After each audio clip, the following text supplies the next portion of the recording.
this is part of the brand new Marion Polk Community Cat Program. So you have 5 different groups that are working together. You've got Humane Society who's graciously hosting us this evening. You have Feral Cat Coalition, Salem Friends of Felines, CAFA, and then you also have the Willamette Valley Animal Hospital, all in coordination. We have all kind of been working independently of each other, and it's just wonderful that we're all coming together because we can do so much more as a big group than we could independently in our community with an action plan. So tonight we're going to just do some basic trap training so that you have a flavor for just like you need to trap these 19 cats that you have at your place. We're going to, by the time you leave here tonight, you're going to hopefully be very confident about how to do that. This is a Trap Neuter and Return program. So that means we're going to trap the cats. The cats will come to one of the clinics, and you probably are aware from the flyer that you received that the Willamette Humane Society has a clinic here that it has a free program for fixing feral cats. So that's not going to burden your pocketbook of getting the cats altered. And there's also, so the cats will be spayed, neutered, vaccinated, and they will be ear tipped. And that looks like a little tip off the right ear. It's kind of a clean cut, and it's going to tell you if you have 8 cats in your colony and they're all black, you're going to know exactly which ones you've already trapped. So it makes it, and then anyone who is a trapper will know that that cat's already been spayed neutered, so we won't spend our time with those cats.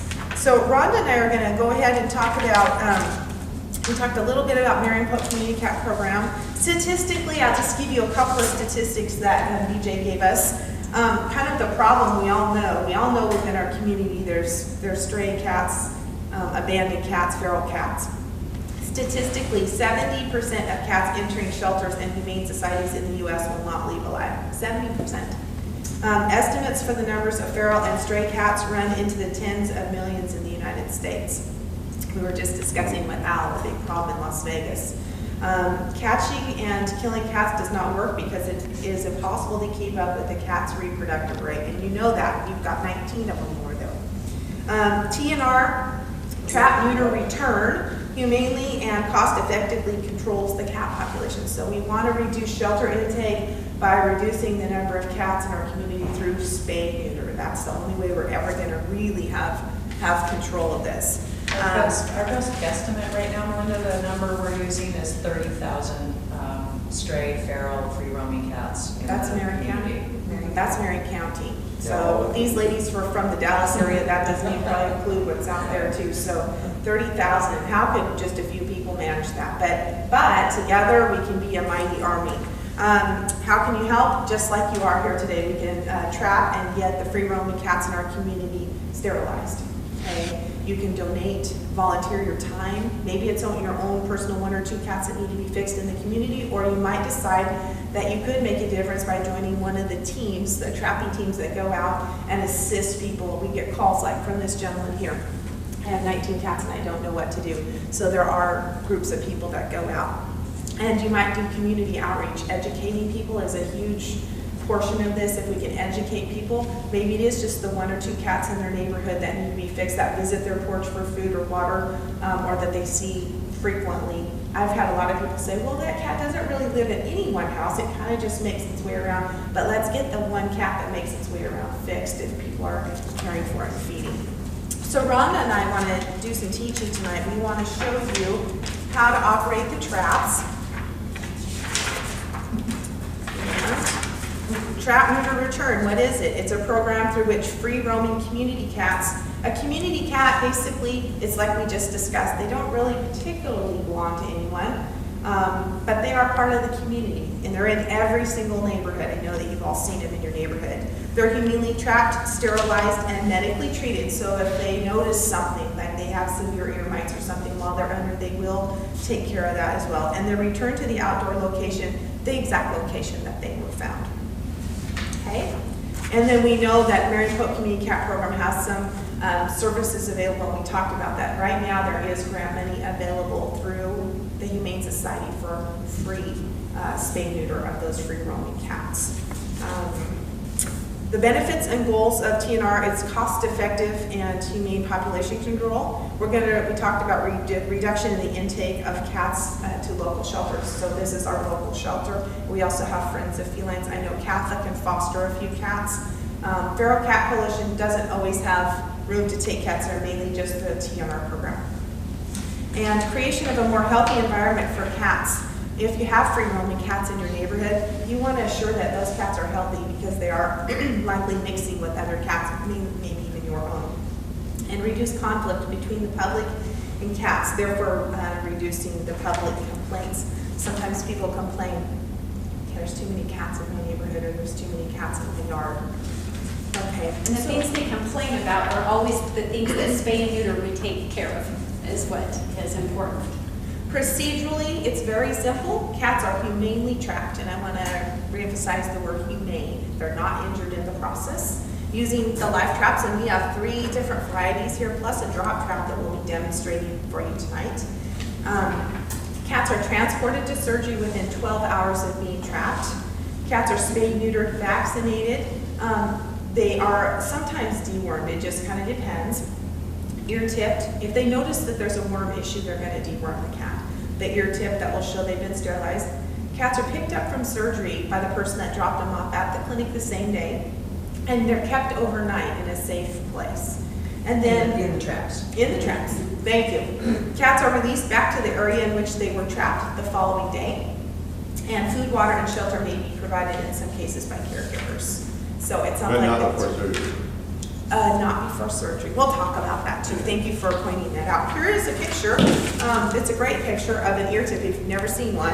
This cat happens to have a left ear tip. I have some right ear tips at home, and I have a couple of rogue left ear tips. Yeah. Mainly in our area, they seem to always tip the right ear, but if you catch a left ear tip, it still means it's a fixed cat, so it's just straight off the.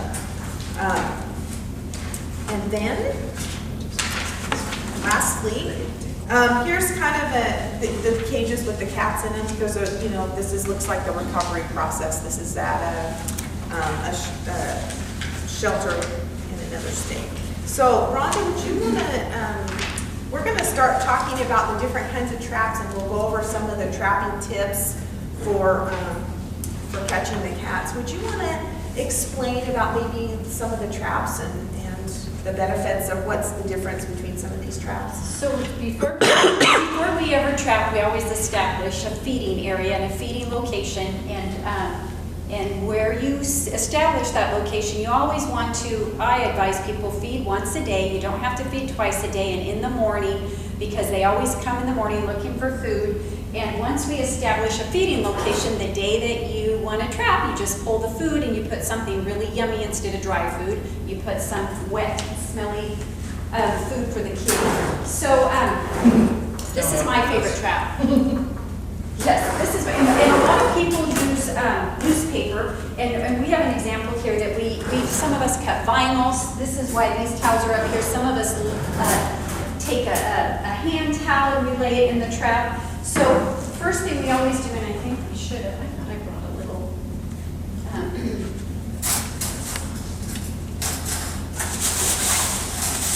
cut this out.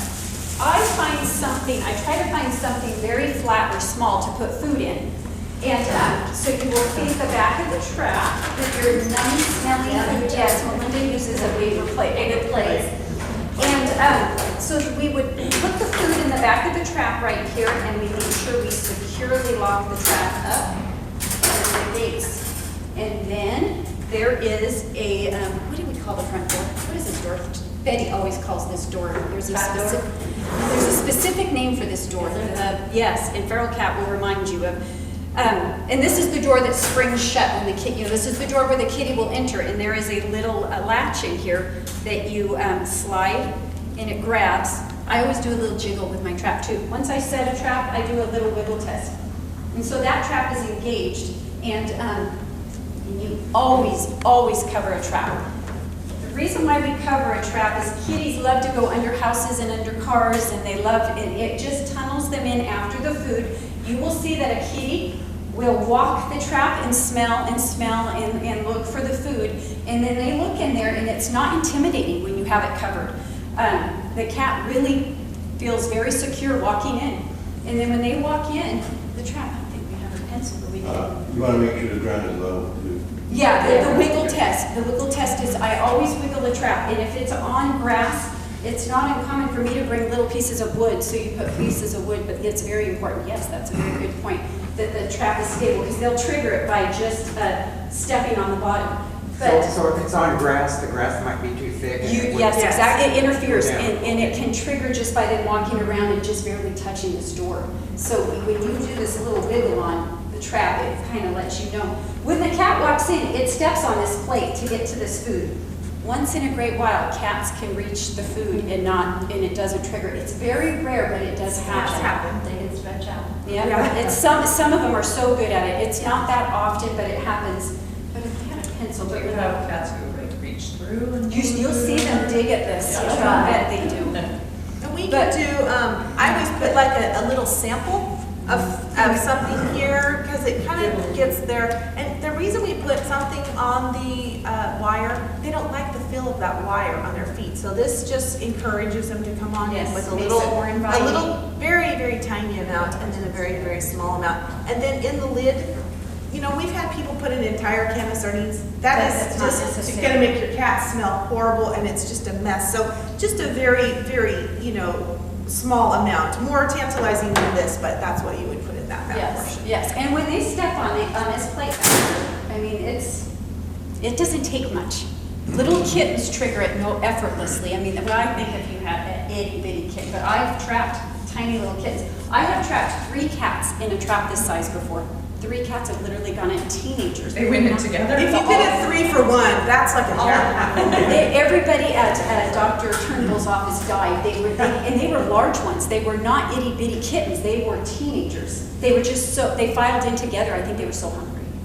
And then you want to always keep the trap covered. Once the This cats reduces stress. They get so stressed, and if they can see what's going on, sometimes they'll bang their little faces up against that trap and might cause hurt themselves. So if they're covered, it just really it calms them down. And we promise you a minute or 2, and they calm down. I mean, it's upsetting, but they do calm down.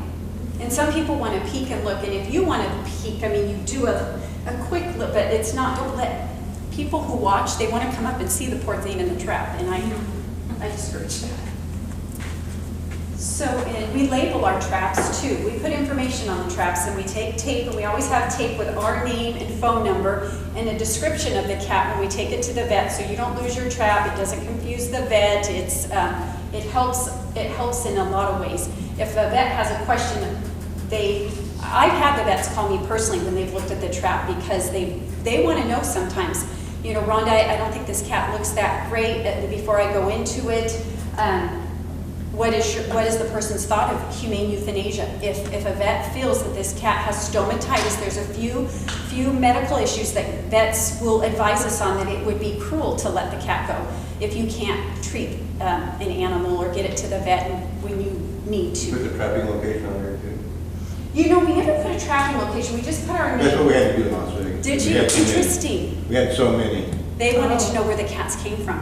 Well, we had to know because we'd go Was to it 2 or just- 3 different sites, Well, a different world. And I'm sure if we take our cats and pick our cats up, I'm sure if you have so many volunteers that you had some people delivering cats back, you probably would need all that information. But that's interesting. Well, and the way we're going to be starting to gather information at the clinic, where we do want locations of where the cats came from. If you were, like you guys are bringing in, if you're bringing in 12 cats from 3 different locations, having notes about their locations will allow us to. And that's very true. Exactly. No. That'd be horrible to see a cat released. And that's a good point to make. As we're training, we're going to have to help point that out. We might These are want to good develop points. some cards.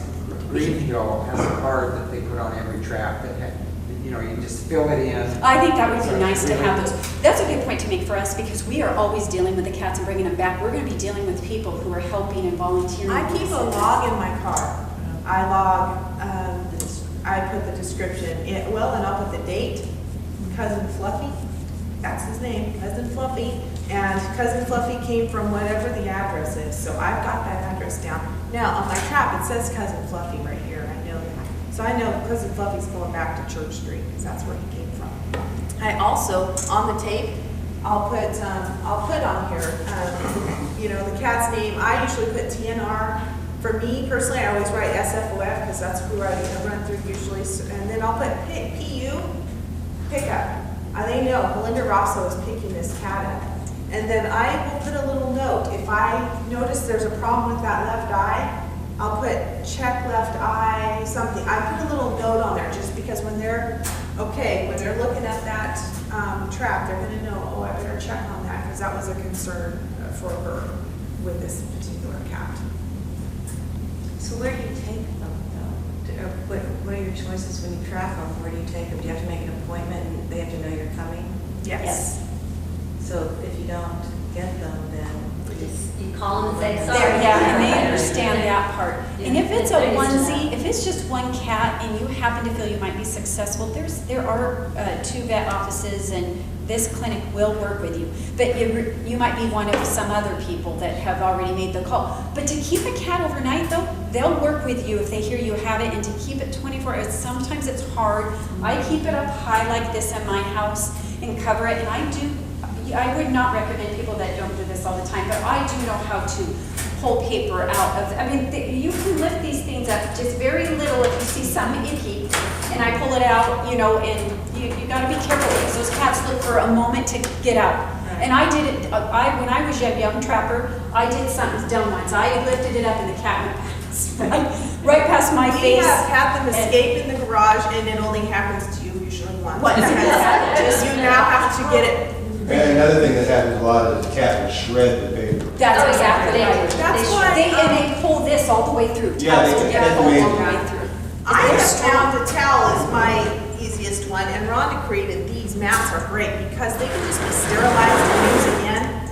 And those are the best. These you have to wash and I bleach them all really good. I can use them again. But boy, those mats are really, really nice.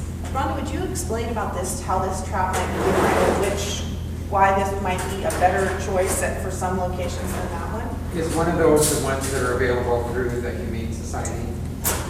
Gosh, what I think traps we do they have don't here? have that. Tomahawks? Yeah. This is a tomahawk and Or that's the one on the floor behind. that's tomahawk, isn't it? These are tomahawks. Yeah. Those are tomahawks. This one, Those are what we Rhonda, use is this? to buy things, so we're tired of that. This is true catch, Oh, true catch, okay. We love these traps for certain, especially kittens. This trap just happens to work a little different that they have rings up front. So you have to pull the rings up and you reach in here, the bar is on the opposite side. This bar is adjustable based on weight. The lower it goes down, the less weight. If you put it way high up, for kittens is why you like the lower. That's the only reason. No, so It's- it means it's a lighter trigger. Yeah. Yeah, it's And an it adjustable closes. trigger. Can you close that so that they can- it's so gentle when It it just closes. comes up. I would never do that in the other traps, so that's why I only use this for kittens. Al pointed out, if you get a skunk in this, I loved what he said. The danger about these traps is if a feral got in this and said, the feral can do that. It's happened in the car. And it's happened to me. We don't ever do these traps usually unless we lock down the front. I was gonna say, you want to We use a slip on that before You you. have to because it's just terrible and it has happened, Laura. It's happened to all of us once. Yes, it has. So that's the only drawback with this brown trap. It's so, but Al pointed out how nice that is if a skunk's in there because you can flip the trap and not get close to the skunk. So you take. Oh. I thought that was. That's so, thank you. And so you take a carabiner and you can make it so that doesn't happen. I have Latch videos at down the home. front. Especially if you get a big male cat in there, they will roll those traps. When I was trapping that motel, I had a whole bunch of cats in there, just stacked them in, and one of them fell over and the cat got out, and my driver's side window was open. I was driving about 5 miles an hour through the place, and all of a sudden this cat was right over my lap, right out the window. Oh. And I've been in a car where the vet tech forgot to lock up the back and the cat got out. And I was driving and I was coming down my driveway, thank heavens. But guess what happened? It was a 100-degree day. And I thought I was so clever and I jumped out of the car and my husband said, keep the air running and I'll come there and drive you. And anyhow, so I kept the air running and parked under a tree. That cat hit my electric windows. It stepped on the electric, and there goes my window, that cat was gone. It was one of the windows cats. She has me on the phone. Wow. Just gone out of the It just let itself out. But fortunately, it had been spayed. Yes, It's already we were grateful coming for back that. from the spay surgery, so. So that is an important tip, is to check before you transport that these are, Or these that are locked down. these are locked down, because that's what happens, somebody forgot to. So, and then this is the big tomahawk. These are, you know, really nice for the bigger tomcats if you know that you're in a location where they're gonna be. These are really, really nice. And they're not getting out of one of these big tomahawk traps. It's not, No, I mean, it's they're just just full too, of- they set up exactly the same way. Just push it back and then you use your sidebar to set the trap. You put your papers in or your, I know we had a discussion earlier about this because Al did all-night trapping in Las Vegas, it's too hot. Here, we don't have that issue. I want to caution you on night trapping in the winter. Just don't leave a cat, you cannot do it. They can get hypothermia and die in a trap, so in the summer, it's probably okay, but I personally avoid it because I do not want a skunk or anything in there. So I like to get my traps out real early in the morning. 6 o'clock in the morning is a good time for me to do my, I've never had a wild animal in a trap because I choose it like that. But you also have to just kind of pay attention. If you're trapping during the day, right now it's hot. So you want to start early. And I close it down right now in my trapping. I close down by noon. If there is no, you know, it's getting too warm for a cat. And I check those traps. You want to be checking your traps about every half hour. And sometimes if you're trapping like near your home, if they frequent your home or they come near, you could peek out a window and be able to have, you know, look and see. But you just want to, and you always want to count and make sure that you've picked up every trap that you put out. So if you put out 5, make sure that you pick up 5. That would be, you just wouldn't. Yeah, what was it, a year ago? Forget, I know, I saw. In Portland, somebody bought counted traps and, yeah. I saw that. So just always make sure that you have your, that everybody's accounted for, the traps are all picked up, and that they're, you know, they're closed out by a certain hour right now. So do you find it most effective if you're trapping like 18 or 19 cats in one location? Do you try to get out there with, you know, 20 traps? My plan for him would be, we'd find how many we can take, which would be 10 usually. I would love to hold those 10 the next day and not let them go and set 10 traps before we release. We've got females, we've got nursing mothers, we don't do that with nursing mothers, that's interesting. One time Rhonda and I, when we first started trapping together, this was years ago, but we had a location, and we put out, remember we had put out the 13, and we got 13, and we took them all. Oh, yeah, that was that. And we brought them here. People rarely have, but that. Yeah, that guy was. But it happens, and, but yeah, with your location with being nursing mothers, because I always love to hold the 10, and then you keep them in the traps, and you have 10 new traps before we let the ones out, so we don't retrap. So we'll probably think of we get there, we might figure out there's enough kittens that are old enough, and, we're gonna come evaluate your home immediately. That is something that we do go out and make an evaluation. Yeah, you need to do that first. Like we don't need to evaluate you've got 1 or 2 and you kind of are, but at situations When we have where there's 19, like that 19, piece. we can come out, we can look and say, okay, and then we can. And you're not gonna get them all. Work on a plan with you, and sometimes it does take, I mean, it's taken, to really get management of an area, sometimes it can take 6-7 months, and that's, you know, trapping constantly. Sometimes there's stubborn cat. We brought our drop trap tonight because there might be 1 or 2.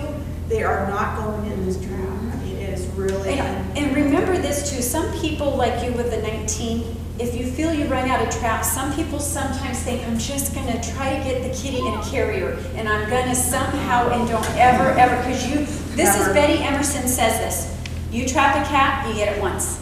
I mean, sometimes we're lucky, but you trap it once, if you let it go, the odds are that you won't get it again. I mean, if you can, it's a lot of work and hours and time. So never think that I'll just sneak it in a carrier because I'm trapped short. You get that cat in, and the drop trap will help us get that cat. We will. I have retrapped cats that I just released. We have to, but the theory is that we have done that too.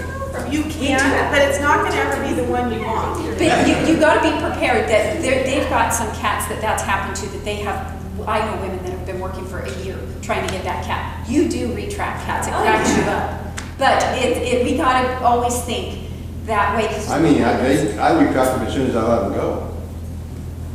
They come the same day? or The you- same day. They come, Yeah, well, must have see, been hungry. well, you actually might not have a true feral, because a true feral, I don't think would do that. True ferals run, and when you release a cat, it disappears for 24 hours. Sometimes you don't see them. They're so stressed. That's my favorite And then they part come about right it. back. And let's talk about that for a minute.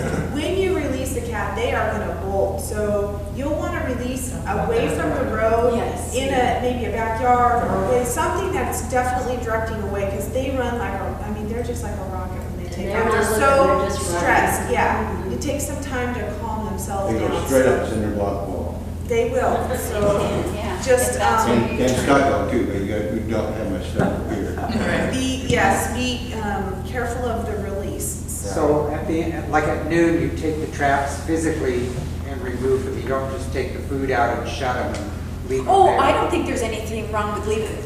Okay, there's also called trap training, where we tie this up. We'll tie this up and make it so that it won't release, and we feed it. We want the cat to think this is so friendly and wonderful. So you don't have to remove it.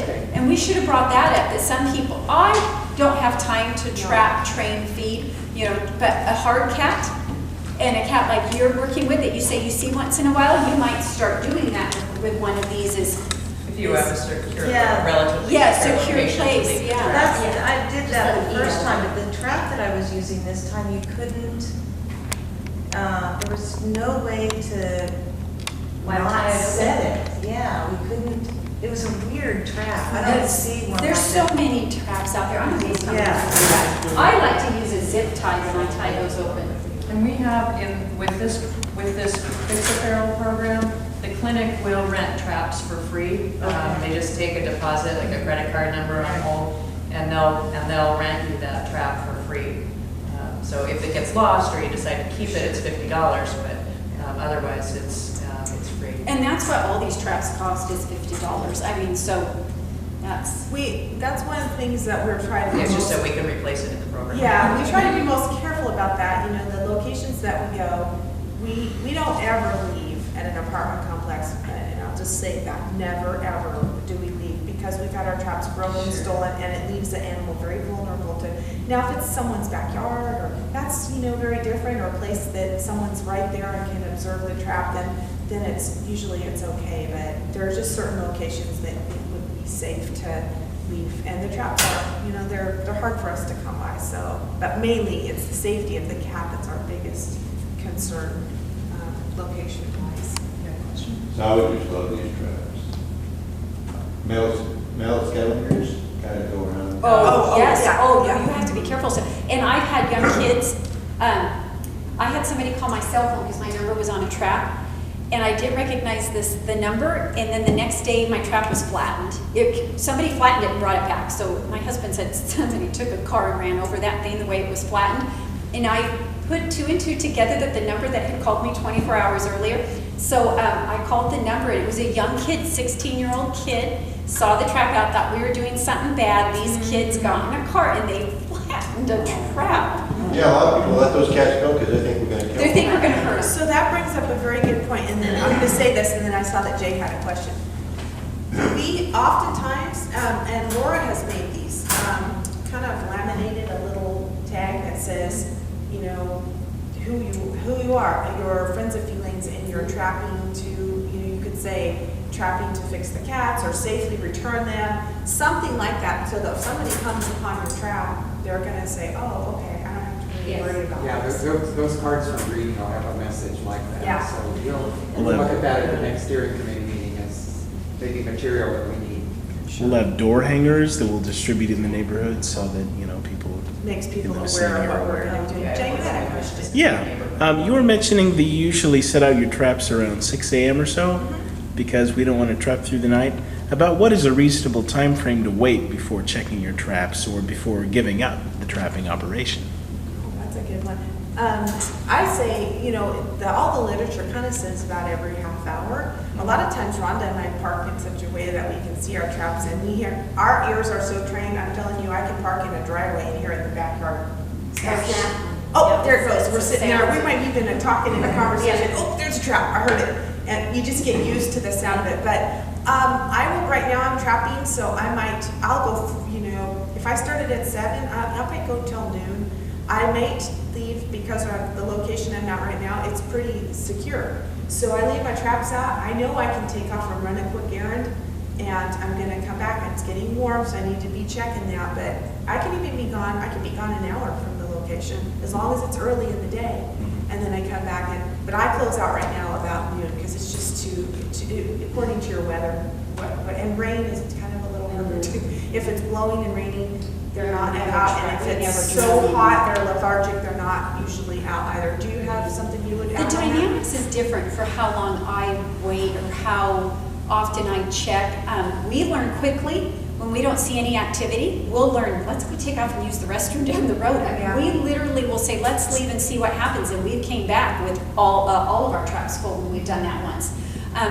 There's never no right or wrong answer to that. I think the person that is, for a stranger coming in, you got to be very careful. For the person that traps themselves, that the cat is used to, you can check that trap and you won't interfere. That animal is so used to you. We have had a cat recognize us in a car, and we trapped for 3 weeks until I said to Melinda, this cat recognizes us, even though it was walking around this, and they would go halfway under the trap. Her and I jumped in the woman's car that she was feeding the cat. We caught that cat within. Well, that was the other piece of that story. I will tell you that we went there 8 nights in a row, 3 hours in that woman's, in front of her house.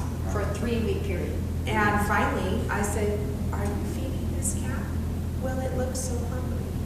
And he was the kindest, sweetest woman, but we had, the hours that we had spent, we got to know each other really well. We spent a lot of time together. But we finally had to say to her, if you feed the cats one more night, we can't come back anymore. And you're gonna have to watch her have another set of babies. So we literally she had her curtains open, and she had to shut herself in her house. It was so emotional for her to not feed. Yes, and you'll find that. Yes. We ran across a lot of that at trailer parks. Yeah, it's painful for people Yeah. because they do care. Trailer parks are the worst. They really do care. So, but we finally, and we trapped that cat, and we were squeezed down, so the window is here and watching from her car, so that they didn't recognize, and we got both of them So in one, yes. but it took many nights. And sometimes you just have to try something different, we just try different things all the time. We do the same basic principles, but if something's not working, then we try something else. So does everyone understand about how to use the traps? When would be a good time to trap? What types of things will draw a cat to a trap? If you're gonna trap in the morning, no feeding at night. You could feed them, if you're trapping on Friday morning, you could feed Thursday morning. They're not gonna get an evening meal, and they're not gonna get a Friday morning breakfast. If they want a breakfast, they have to get in the trap. And keep in mind, if you're taking them for surgery, you don't want them having, so. Well, and always remember, you trap when you know the vet's open the next day. Yes, and then you have you've got your appointment set, and that's you're gonna work with that.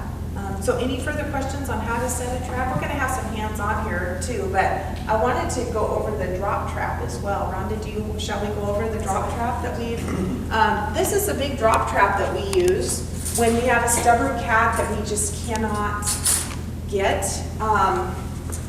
We will go out, and this just looks completely different for them. So it might be something that they're willing to explore and look at. So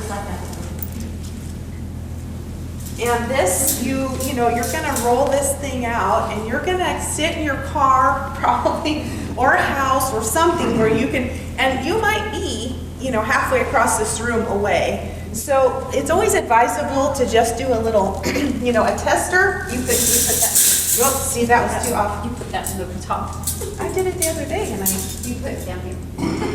no. Well, that will help. That's good. So you pull your, you're gonna do your little, there you go. You pull your little tester and see. So if you had done a tester and you had your clamp in the wrong spot, you would immediately know that you had not done it right before you had a cat in there. So do your little tester, and then you're gonna put your, little plate of food back there. I would advise, if you're using this, put a whole portion, because what's gonna happen is if there's 3 or 4 cats at the location, you don't mind if they come and eat under here, but you don't want to run out of food, so you have to get out and disturb the location. Having the cats that have already been trapped come under here and eat is perfect because it's gonna tell the cat you want, it's fine, come on under here, come and have something to eat. And if there's 2 under there, go ahead and trap 2 and you can, you know, release the one. Selectively. So selectively release. So you've now just trapped your cat. The first thing you're gonna do is run from your car. Your partner's gonna grab the improvised pokey stick. You want to have a pokey stick, which we don't. It's so important to run and cover that as quick as you can, so Yeah. you really don't have quite the, You're gonna run over and cover up this. It looks light enough that if they really. they could drag it. There is, Yeah. they can drag this clear across, there Well, they is a can also plate. Scoot underneath it. And they can, yes, they can pick them up. We put buckets of rocks. That's, Yes. this one has a plate that you can put out and we've put, 5-gallon buckets of paint on it. Yeah. Yep. They'll scoot So underneath it. okay, now Yes. you're both at the trap. And you have your, do you use the tomahawk or do you use I this use one? tomahawks, I don't like that for this. I That's transfer, one thing I don't it like. fits perfectly with the big tomahawk, right? The top Oh, of well, it. yes, and this is one. So you have a transfer door down here. And one of you is gonna get up here, so you're gonna open up the back of this trap. And one of you is gonna be over the top of the trap. Now, here's your transfer door. So you're gonna butt this thing right up. And even if I've been nervous, I put a towel. I mean, I'll drape a towel across it, and each of us will hold an end of a towel, just to make sure there's no way they can blow past me. So now they're in the back of your trap. They're back there. Yeah, they are. And The theory is when you buck this up, the cat thinks it's getting away. Right. You know, the cat thinks it's an And escape. this is covered. Do you keep this covered? I've kept You're it supposed covered. to cover them and just leave the back open, right? I do this. The tunnels, because then I they think lay, they're gonna run I lay it out. on top like this, Yes. because it wants to see light of day. Yes. And they run out, and then you quickly, because So you're, you have one partner with the whatever pokey stick you can find. The other day I was trapping, I was like, I don't have a pokey stick, what do I have? Oh, I improvised. I found a peacock feather in my car, so that became the pokey stick. so then the kitty is in here usually, and he can't figure out what to do. You have to guide him. I mean, you'll be poking, blowing. Most of the time, the cats think they're getting out, that this is the door opening to freedom, and they run into a box trap. So you have your kitty that you need. Even if there's 2 or 3 in here, if the first one is one you don't want, you would release that guy. Let it into a trap and then close Yeah. the door down, let that one go, and then you can now reopen. And the kitty's gonna run into here. And It's so a- once he's in there, then you're just gonna You don't close want down. to do this by yourself ever. No, it's really, this is a, It is a cheapest and yes. And then you're gonna, oh, I see this lock on the top. I know, Yeah. it's at the top. And then you lock it down, and now you're gonna cover your entire trap. We could not get that cat. You're gonna cover the whole thing. He just wouldn't budge. And he got away. Any question about the, how to do, I mean, and this is one, there's only a couple of these drop traps floating around Salem, so we can network together. We would never expect somebody that's never done it before, you'd work with, you'd let us know, hey, I'm having trouble with this, and we'll come out and we'll assist with that. But that's just to show That's to let everybody. you guys know and not get discouraged if you don't get a cat. I mean, some people get so discouraged, and this is the option that you go to when you feel that it's hopeless for that last cat. Are there any questions before we, I think we've kind of explained everything about operating the traps and kind of the things to look for and expect. Any questions that come to mind before we maybe have an opportunity to get some hands-on with the traps? And we have some experienced people in the room, so we can set a few traps out and you can have a chance to try some of the different ones. And we have a lot of people that have trapped cats that can come alongside and just, you can answer questions even. Yeah, you trap the cat, what do you do then? You bring it out here, or you call somebody, or what? Well, the protocol would be that you would have had an appointment already somewhere, whether it's at one of the other clinics or here, which is the free services are here. So you'd want to set an appointment. You might want to bring 5 at a time. Or if we're going to do a bigger group, you would need one of us or both of us to help you, and we could set up a time like that. Rhonda has a truck, and then we just load them all in and bring them. So the first step is to set an appointment where you know you can get a good portion of the cats in. And then We would trap the cats, we would either start early in the morning, or you might do it late at night, and then get some in the morning, and then we would load up, help you, and assist you to bring the cats here for spay neuter, and then they have to be picked up at the end of the day, and they have to recover overnight, and then be released the next morning. When you're trapping that many cats, you want to remove the trapped cat as soon as you can. Yes, he has a good point there. Say you have one or two snap, snap. The other cats are going to be paying attention to what's happening, so immediately remove and put them in a different location so that those cats are not scared away. I got dumb cats, because we trapped them last year, we trapped all the little kitties and found homes for them. Oh, good for I got you. dumb cats, because I can't come with that. Yeah, but there's always one or two that That you you're can't out. catch. Yeah. 19 cats, it's going to take a long time to catch them all. We will gladly Good job. assist you with a big project like that. It's not going to happen overnight. It's going to be a process to get management, but we can help you. We've successfully helped other people in the community, and we appreciate that you are a caregiver. I heard you say you feed, and we appreciate that you put food and water out, and your neighbors will thank you too for getting under control, and then you can say them confidently, these cats have all been spayed, neutered, and they're vaccinated. Please don't worry about them with your cats in the neighborhood. Well, I